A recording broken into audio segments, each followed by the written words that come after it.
Hello everybody, welcome back to my channel. My name is Queenie for those who don't know me, reviewing Love is Blind Sweden, Season 2, Episode 6. Before I get into it, please make sure to like this video, subscribe and hit the bell, and leave a comment down below. You guys are killing me in the comments talking about thank you for hearing our cries, for finally putting the English version. Baby, I did not hear any of your cries. I just couldn't find the one that had the English subtitles because those voices are annoying. So today, you might get the subbed, you might get the dubbed. I guess you're just gonna figure it out. So, we have Milli, who is reading some cards because, you know, she and Ola are into the spirituality thing, and she thinks by the cards that she's owed an apology. Ola does not agree. Det är roligt hur saker faller i plats liksom efter varandra. Ja. Om du är tvungen att be om ursäkt för en sak, vad skulle det då vara?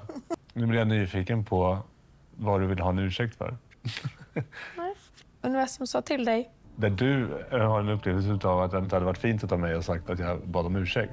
Alltså den skillnaden i upplevelse. Jag kommer inte be om ursäkt för att vara autentisk i vad jag känner. Så länge jag är autentisk så kan jag inte göra fel. Milli, he doesn't care about your feelings.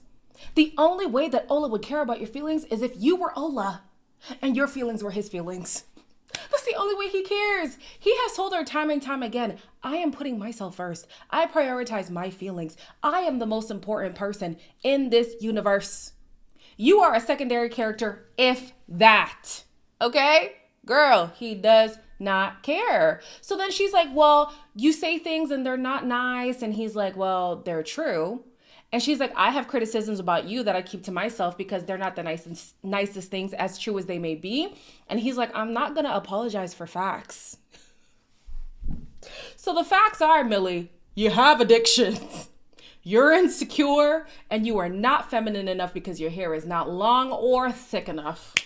Those are just the facts, according to Ola. Victor's sister is going to visit him and Natalie, but he's concerned because in the past, his sister and his mother haven't always approved of his partners, and he doesn't want to have to live a double life. Så jag tycker det är lite sjukt fortfarande liksom. Det är lite overkligt. Man vill ju få in vardagslivet ihop. Och du jobbar ju och det funkar väl ändå helt okej. Vad händer? Vad känner ni? Jag tycker att just nu känns det jättebra mellan oss. Båda har ju sagt att, eller ja, jag vill ju säga ja.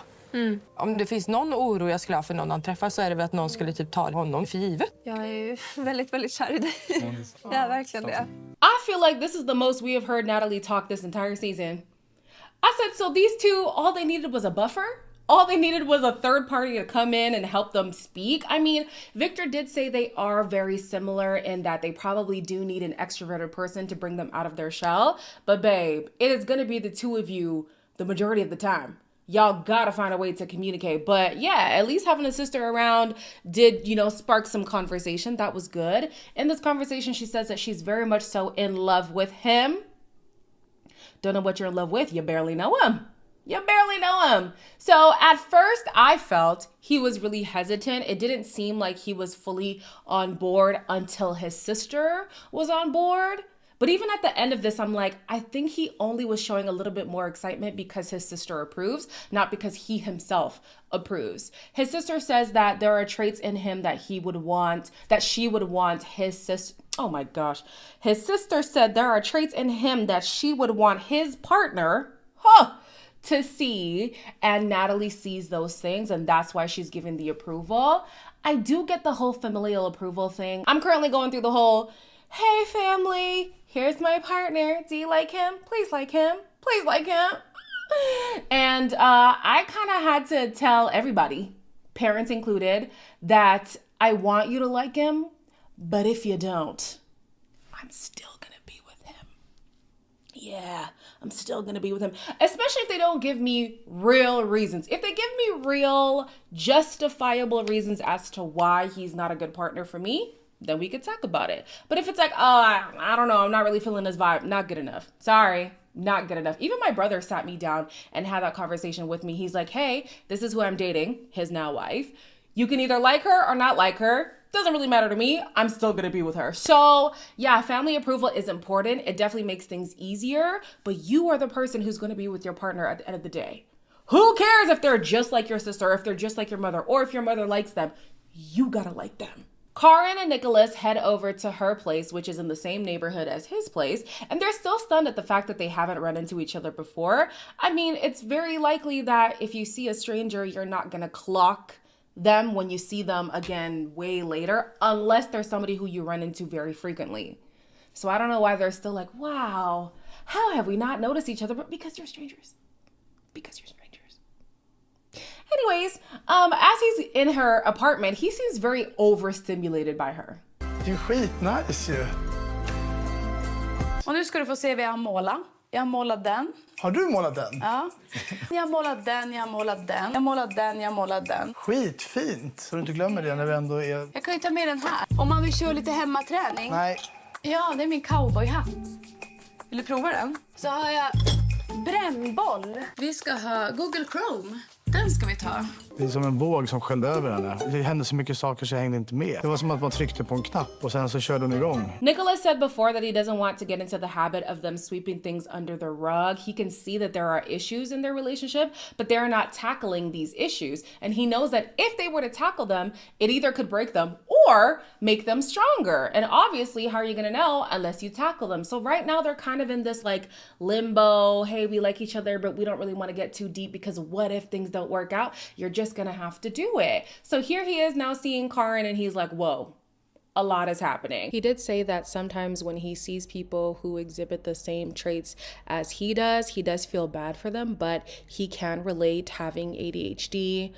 So it's not something that scared him away. I feel like this is the most comfortable we've seen Karin. I mean, she does seem a little hectic, but she's talking more. She's very expressive. She's looking at all the things that she wants to bring to the apartment, and it's a lot of things. So I'm like, okay, she doesn't struggle to express herself. She struggles to be emotional or vulnerable with Nicholas. And that's the more important part here. Y'all are really gonna have to unpack that. Like, why can't you get to that point with him? We do know that it probably stems from her past, but baby, at some point you're gonna have to drop the past and focus on the present. Ola and Milli head over to his place, which is a very nice place. Very nice place. And you could tell that they're agitated with each other, right? Then she gets to meet Bea. Don't know who Bea is in his life, but clearly she is very important. Hon har varit väldigt viktig den senaste tiden för mig. Det finns ingenting hon är rädd för utav det som finns på insidan. Mycket självkärlek. Hon är väldigt nyfiken på livet.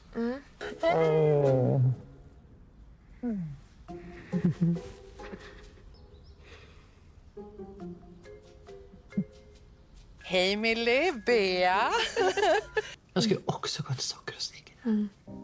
Men såklart, det är en jättepressad situation. Men man behöver också veta varför man gör det. Och när vi slutar ha det som en snuttefilt. Handlar inte om att du dricker cola. I'm watching this like, why the hell isn't Ola with Bea? It seems like Bea is the type of woman who Ola wants Milli to be. Just be with Bea, she's right there. The only thing that I can think of is maybe she's already with somebody, or he sees some insecurities in her that he doesn't want to engage with or whatever. This man, everything about him just does not make sense. Does not make sense at all. I cannot wait for the reunion because I need answers. I have so many questions. So both Bea and Ola are talking about these addictions that they have since kicked and how important it is for Milli to want to drop those things so she can really center herself. Oh my gosh, don't get me wrong. I understand what they are saying in the sense that there are certain things that we indulge in life that are comfort blankets for us. And it's not necessary to engage in those things. And it's probably confronting to want to quit those things. However, is it so bad to have something in life that gives you comfort? In the same way somebody can use meditation, somebody like Ola can use meditation as comfort. She likes to eat candy. So what? Like, so what? He's making it seem like she is 350 pounds and she is always sucking on that vape and she's like, you know, her whole life is debilitated over these addictions because she's just so insecure. Like, please, it's not that deep. If y'all want to go and connect with your inner self, go ahead and do that. But don't diminish Milli because she wants to engage in things that make her happy. So what? So what? At the end of the day, Bea actually does approve of Milli. It's irrelevant at this point. Like, Ola is so nasty and so rude. So nasty and so rude. And it's funny because in this conversation, she was like, yeah, I didn't realize how like in tune with his emotions he was. And Ola's like, I bet you're regretting that. That's not the regret.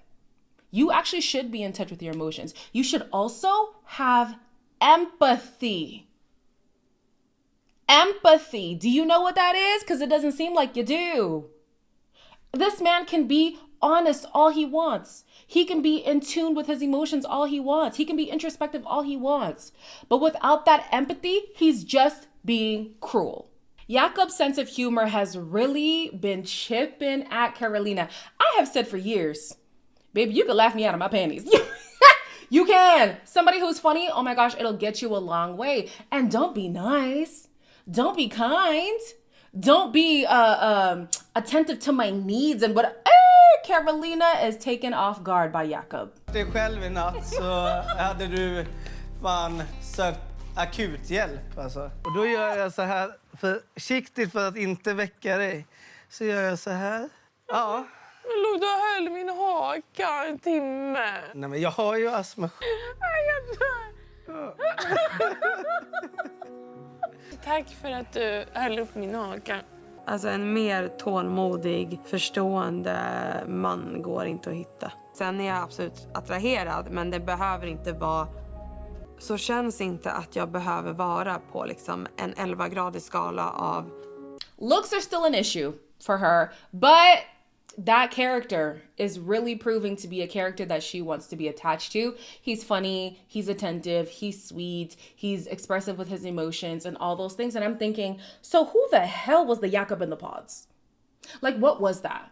Is he just a people pleaser? Is he somebody who wears his heart on his sleeve? And so he genuinely thought at that time, Emily, like he should have opened up to Emily? Because he did say that it was a regret. And then... But then at the end of the episode, we get a teaser that Emily is going to show up. And he's like, oh, Emily is the one who ruined or who was trying to ruin my relationship. I said, now see, I can't be on your side because you ruined your own relationship or you almost ruined your own relationship. That wasn't on Emily. You brought in Emily knowing the person who you really wanted to commit to was Karolina. I'm very conflicted by Jakob right now. I don't know how to feel. The more I see him with Karolina, the more that I want to root for him. But he seems very duplicitous and I just can't trust it. Oscar and Alicia finally have a conversation where they speak on their differences in communication and what they need. Hela vårt problem är ju att jag inte kan läsa dina tankar. För att jag ser ingenting i ditt tonläge eller i ditt ansikte. Och ibland försöker jag provocera fram ett leende och få. Och det gör ju att jag så här, är jag hallå? Men däremot så kan jag ju liksom ta till den verbala sidan. Jag gillar ju liksom egentligen inte prata om jobbiga saker. Men det är ju min stora utmaning. It's good that they're finally having this conversation. It's important to know how your partner communicates and how they receive things. She doesn't know you well enough to be able to read your emotions just by looking at you. And on top of that, there are people who have been in relationships for a long time and even they need that, like, hey, I need some communication here because just your face, your body language, I'm not getting a good read on you. That's from people who have been in relationships for years. You expect this girl who's known you for a week and some to be able to read your face and just know how you're feeling? No.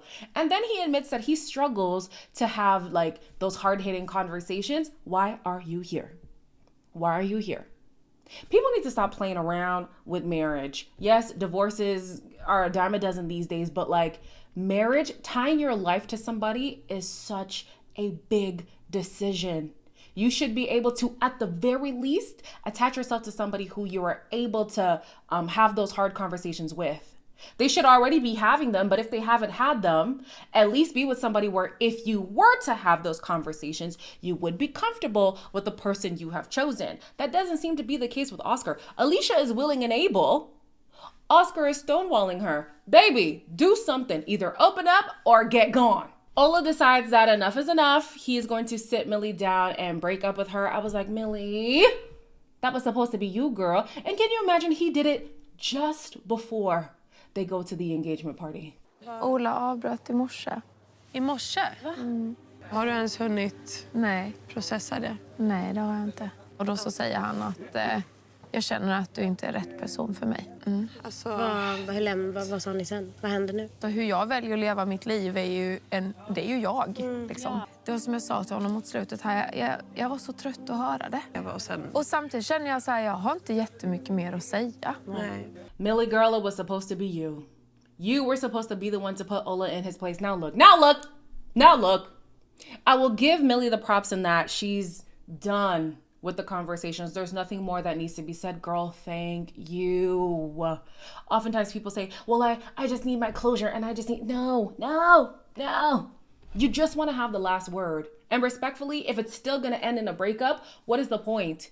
If you want to have one last conversation to see if you could fight for the relationship, that's one thing. But if you want to get that closure to make sure that it's done for good, the man ended it. What more is there to know? The way that he's been acting in the relationship has been proof that he has been done. He has been done. He has already said it. You didn't get the last word. Sucks. But the result is still going to be the same. There's no need to speak anymore. Oscar and Victor talk about how hard it is for both of them to have those heavy conversations. Respectfully, grow up. Grow up. You came on a show that ends in marriage. You claim to be ready for marriage. Marriage requires having those hard conversations. Grow up. I don't know if you have to write it down, if you have to put it in a voice note. If you have, what was that couple from Love is Blind US, the first season? Giannina, and I forget the guy's name. They used to speak against the wall because that was more comfortable for them. Whatever you gotta do to have those conversations, do it. You are grown. You should be able to express yourself. And if you can't, go and find a way to develop that skill. Because now you're bringing in somebody and causing unnecessary harm. And it's not fair. Victor, you also got to grow up. Sorry. You also got to grow up. If you cannot have the conversation with this girl, let her go. Because now she's building this bond. She's saying, I love you. She's, and granted, I understand why he's not at the place of being in love with her. They haven't learned enough about each other to be certain in those words. I don't even know what Natalie is saying she loves about him, but fine, she's there now. You better tell her you're not on the same page. You better tell her why you're not on the same page. You better either have a plan of action on how you're going to build that bond or end it now. Both of these men need to grow up. Alicia is feeling the distance between her and Oscar, and so she wants to go check in with him. She could feel that things are off, and he's like, no, I'm fine. Hur känns det? Jo, det känns bra. Pratat mycket med Victor. Vad säger du? Det gör det inte. Det känns bra. Jag är bara lite trött. Gå bort till Jakob. Står här vid trädet. Now I'm looking at Oscar like, do you even like the girl? Do you even like her? Because she's coming to you. She's trying to check in. She's trying to build a connection here. And you're like, well, I just want my space. She said that she really needs physical reassurance. And so she was trying to get a gauge on whether or not they were in a good place by being physical, and him shutting her out made her feel like, okay, so clearly we're not in a good place. He doesn't want to hang out with me. It sucks because for him, he's like, when I'm in my head, I just need my space. And that doesn't work for her. For her, the space means we have problems.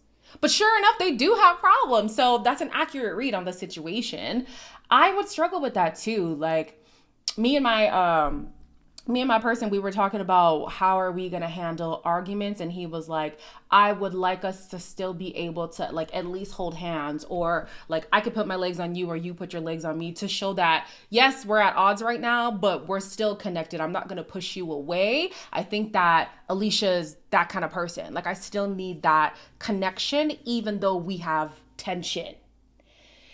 Yikes. Big yikes. Oscar, I don't know if he's not feeling her, if he's not feeling marriage, if he's not feeling the experiment. It could be the pressure of the experiment. I don't know. But either way, it's not looking good, bro. It's not looking good. So we get 2 people on a boat that are coming to the party. One of them is Emily. The other girl, I don't know.